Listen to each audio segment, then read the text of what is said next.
एक दो जख्म नहीं सारा बदन है छलनी, दर्द बेचारा परेशान है कहां से उठे। इसी सरकार के इशारे पर रात के अंधेरे में जमींदोज कर दी गई सैकड़ों साल पुरानी मामा भांजा, मंडी हाउस, काका नगर की छोटी छोटी मज़ारें हैं जो पूछ रही हैं कि हमें तोड़ा क्यों गया।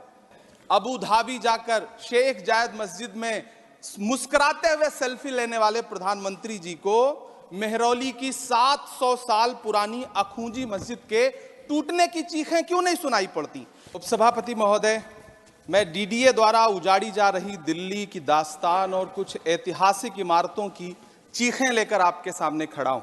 एक दो जख्म नहीं सारा बदन है छलनी, दर्द बेचारा परेशान है कहां से उठे। इसी 26 जनवरी को भारत के मेहमान फ्रांस के राष्ट्रपति मैक्रोन को रूहानी दिल्ली का दीदार कराने के लिए हमारी सरकार निजामुद्दीन औलिया की दरगाह पर लेकर गई थी। मेरी आंखों में एक तरफ तो यह तस्वीर है और दूसरी तरफ इसी सरकार के इशारे पर रात के अंधेरे में जमींदोज कर दी गई सैकड़ों साल पुरानी मामा भांजा, मंडी हाउस, काका नगर की छोटी छोटी मज़ारें हैं जो पूछ रही हैं कि हमें तोड़ा क्यों गया।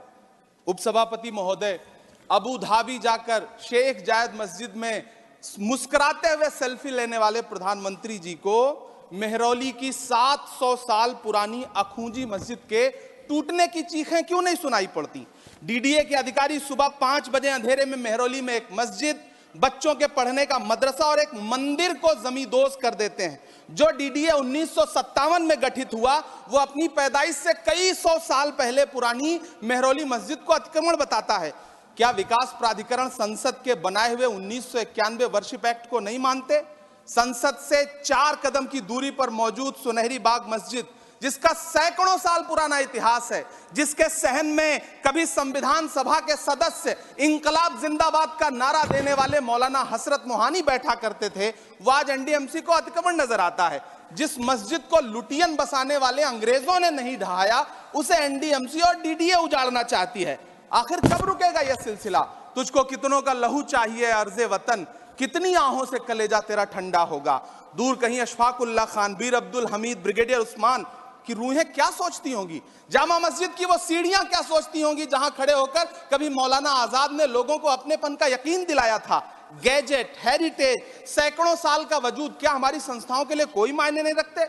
मैं आपके माध्यम से इस सदन से पूछना चाहता हूं और सरकार से पूछना चाहता हूं कि सरकार देश को बताए कि वो 700 साल पुरानी इमारत को गैर कानूनी तरीके से जमींदोज करने वाले डीडीए के अधिकारियों के खिलाफ क्या कार्रवाई करेगी। वो देश को यह विश्वास दिलाए कि स्वतंत्रता आंदोलन से लेकर इस नए भारत के निर्माण तक सैकड़ों कहानियों की गवाह सुनहरी बाग मस्जिद को सुरक्षित रखा जाएगा। विरासतों को सहेजा जाता है, उनसे नफरत नहीं की जाती, उन्हें उजाड़ा नहीं जाता। धन्यवाद।